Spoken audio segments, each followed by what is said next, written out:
नमस्कार, वंदे मातरम। दोस्तों, स्वागत है आप सबका सैनिक पाठशाला में।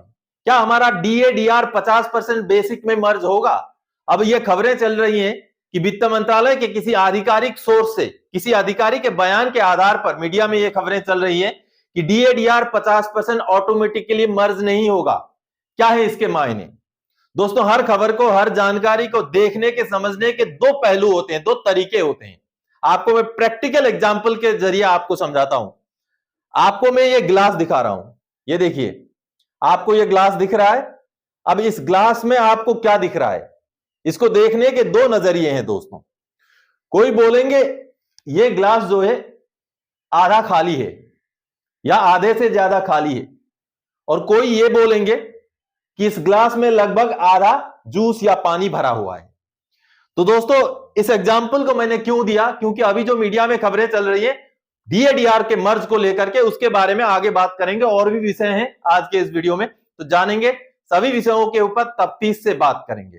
तो आगे बढ़ने से पहले दोस्तों, मेरा हमेशा की तरह आप सबसे आग्रह है, अगर सैनिक पाठशाला चैनल का वीडियो आप पहली बार देख रहे हैं या अभी तक चैनल को सब्सक्राइब नहीं किया है, तो चैनल के साथ जुड़े रहने के लिए, इसका हिस्सा बने रहने के लिए चैनल को सब्सक्राइब जरूर करें। तो चलिए आगे बढ़ते हैं दोस्तों। सबसे पहले, क्या 50% डीए के साथ एफएमए और सीईए जी भी 25% बढ़ेगा पेंशनर्स का?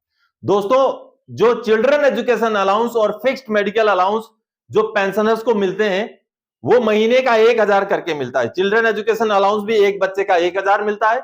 इसको हालांकि चिल्ड्रन एजुकेशन ग्रांट कहते हैं, केएसबी के जरिए मिलता है। और एफएमए फिक्स्ड मेडिकल अलाउंस जो ईसीएचएस की सुविधा नहीं लेते हैं, उनको 1000 रुपया मिलता है। तो क्या अब जब डीए-डीआर 50% हो गया है, तो क्या उसमें भी बढ़ोतरी होगी? नहीं होगी दोस्तों। फिक्स्ड मेडिकल अलाउंस और चिल्ड्रन एजुकेशन ग्रांट जो है, वो डीए-डीआर के साथ कनेक्टेड नहीं है। हालांकि इसके ऊपर मैंने सीपी ग्राम्स में ग्रीवेंस भी डाला था कि जो ये चिल्ड्रन एजुकेशन ग्रांट है, ये 2011 से, जी हां, 2011 से 1000 रुपए एक बच्चे का मिल रहा है। आप सोचिए कितने साल हो गए। तो इसको बढ़ोतरी कराना चाहिए। ये पॉइंट डाल करके मैंने सीपी ग्राम्स में ग्रीवेंस डाला था। जो ये सामने आप देख पा रहे हैं, ग्रीवेंस का मुझे जवाब आया है। इस जवाब में मुझे बताया गया है कि ये जो ग्रांट है, ये arm forces flag day fund की तरफ से जो है, उस फंड के तहत दिया जाता है पेंशनर्स को। और अगर इसमें बढ़ोतरी की गई, तो जितने नंबर ऑफ पेंशनर्स, जितने पेंशनर्स को ये सुविधा दी जा रही है, जितने पेंशनर्स को ये ग्रांट दिया जा रहा है, तो उस नंबर में फर्क पड़ जाएगा। यानी कि मान लीजिए अगर अमाउंट में बढ़ोतरी करा दी गई, तो जो संख्या है पेंशनर्स की, वो कम हो जाएगी। यानी कि पैसे उतने ही रहेंगे। Arm forces flag day fund में ज्यादा कलेक्शन नहीं होता है, ऐसा हवाला दिया गया है। तो चलिए मैं ये आपको जस्ट जानकारी दे रहा हूं कि एफएमए और सीईए जो है, उसकी बढ़ोतरी 50% डीए पर नहीं होगी। चलिए अगली जानकारी। 50% डीए मर्ज ऑटोमेटिक नहीं होगा। सरकार नोटिफिकेशन निकालेगी, कैबिनेट फैसला लेगा, तो जरूर मर्ज होगा। अब जो जानकारी, जो खबरें निकल रही हैं मीडिया के हवाले से, ये जो देख पा रहे हैं, जहां पर वित्त मंत्रालय के किसी आधिकारिक बयान के आधार पर यह बताया गया है कि ऑटोमेटिक मर्ज नहीं होगा। अब दोस्तों, आपको मैं बता दूं, आप सैनिक पाठशाला के साथ आपको जुड़ने के लिए मैं क्यों बोलता हूं।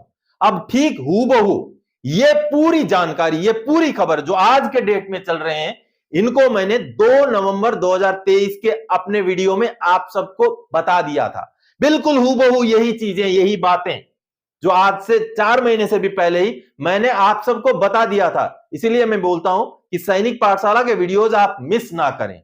सैनिक पाठशाला में आपको भविष्य में होने वाली बहुत सारी जानकारियां आज ही मिल जाएंगी। चलिए मैं उस वीडियो का थोड़ा सा झलक आपको दिखाता हूं, जिससे आपको पता चल जाएगा कि आज जो हो रहा है उसका हूबहू अक्षर अक्षर मैंने आपको 4 महीने पहले ही बता दिया था। उस वीडियो के झलकी देख लेते हैं। अगली जानकारी, क्या जब जनवरी 2024 में डीए-डीआर 50% के पार होगा, तो तुरंत बेसिक में मर्ज होगा?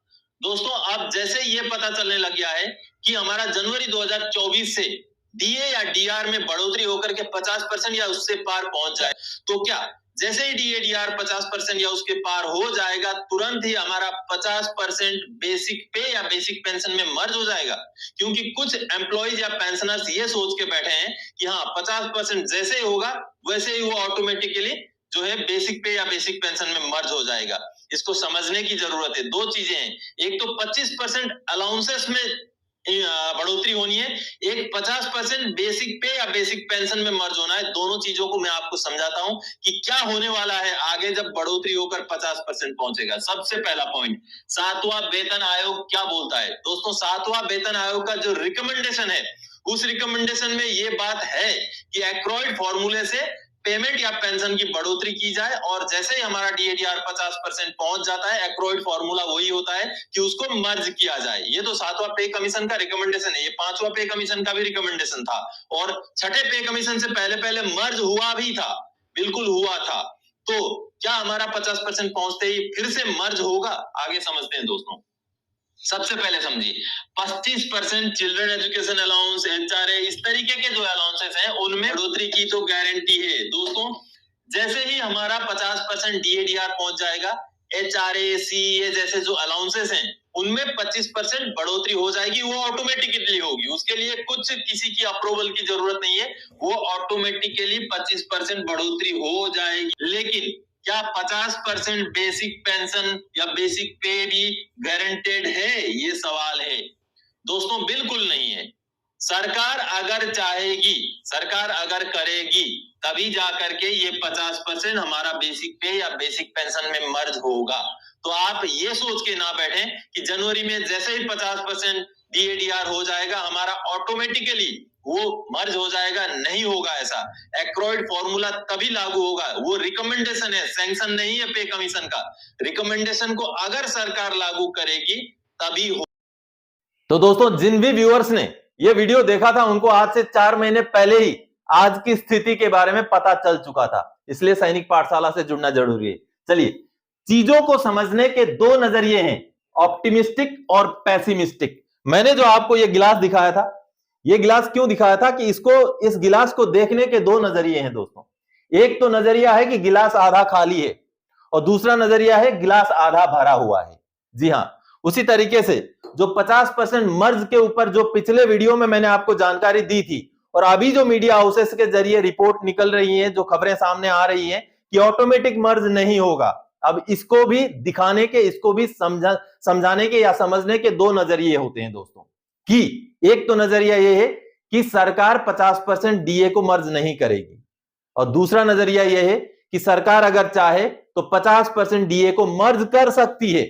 और इस बात को लेकर के जितने भी पूर्व सैनिक संस्थान है, या जितने भी पेंशनर्स के ऑर्गेनाइजेशन है, या कर्मचारियों के जो संस्थान है, उनको सरकार के ऊपर दबाव बनाने की जरूरत है कि अगर 7वें पे कमीशन में इस तरीके के रिकमेंडेशन किए गए थे, जिसको सरकार ने चाहे माना हो चाहे ना माना हो, चाहे उस समय में उसको एक्सेप्ट किए हो ना किए हो, लेकिन अगर 7वें पे कमीशन में रिकमेंडेशन किए गए थे, एक्रोइड फॉर्मूले के बारे में बताया गया था, जिक्र किया गया था, तो कहीं ना कहीं 50% डीएडीआर को मर्ज किया जाना चाहिए।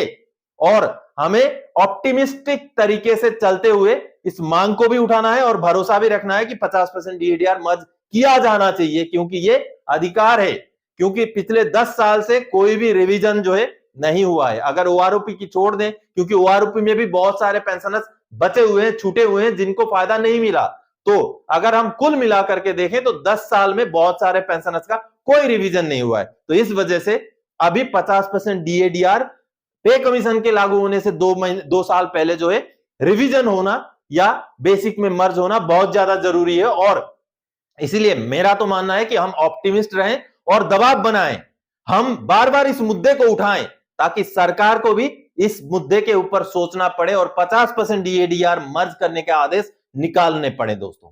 चलिए अगली जानकारी दोस्तों, मोदी जी को धन्यवाद, इस कार्य के लिए आभार। जी हां दोस्तों, अब दोस्तों मैं आपको सबसे पहले तो ये ट्वीट दिखाता हूं, जो ट्वीट आप देख पा रहे हैं, नरेंद्र मोदी जी ने किया है। माननीय प्रधानमंत्री जी ने यह ट्वीट किया है आज से 1 दिन पहले। अब उस ट्वीट में उन्होंने आसामीज में लिखा है, आसाम का उनका दौरा था, तो वहां पर उन्होंने आसामीज में लिखा है। जो बातें उन्होंने लिखी है वो मैं आपको हिंदी में समझा देता हूं कि आसाम में जो है बहुत अव्वल दर्जे का जो है चाय का खेती होता है, उसके लिए आसाम परिचित है। आसाम उसके लिए जाना जाता है, अव्वल दर्जे का जो है खेती के लिए पूरे दुनिया में। और आगे बोलते हैं कि बहुत कठोर परिश्रम, कठोर मेहनत से जो है आसाम का जो चाय खेती करने वाला समाज है, उन्होंने कठोर परिश्रम करके जो है चाय खेती को ऊपर लेके आया है, जिसकी मैं सराहना करता हूं। आगे बोलते हैं, और पर्यटकों को, जो भी विजिटर्स होते हैं, उनको आसाम के चाय खेती को भी जो है परिदर्शन करने की, उसको भी देखने की, उसको भी जो है जाकर के उसका भी एंजॉयमेंट लेने की मैं जो है अपील करता हूं, जो कि एक बड़ी बात है, क्योंकि मैं खुद भी चाय खेती से जुड़ा हुआ हूं। मेरे जमीन पर भी थोड़ा सा ही सही चाय खेती चल रहा है। तो इस वजह से माननीय प्रधानमंत्री जी का ये जो कदम है, चाय खेती को प्रोत्साहन करना और पर्यटकों को चाय खेती की ओर आकर्षित करने के लिए जो है जिस तरीके का उन्होंने एक ट्वीट किया है, तो ये बहुत ही काबिले तारीफ है। इसके लिए मैं माननीय प्रधानमंत्री जी को आभार व्यक्त करता हूं। तो दोस्तों, आज के इस वीडियो में इन्हीं जानकारियों के साथ आया था। आगे और कोई जानकारीदायक आपसे सरोकार रखने वाला विषय लेके मैं फिर से हाजिर हो जाऊंगा। तब तक के लिए जय हिंद दोस्तों।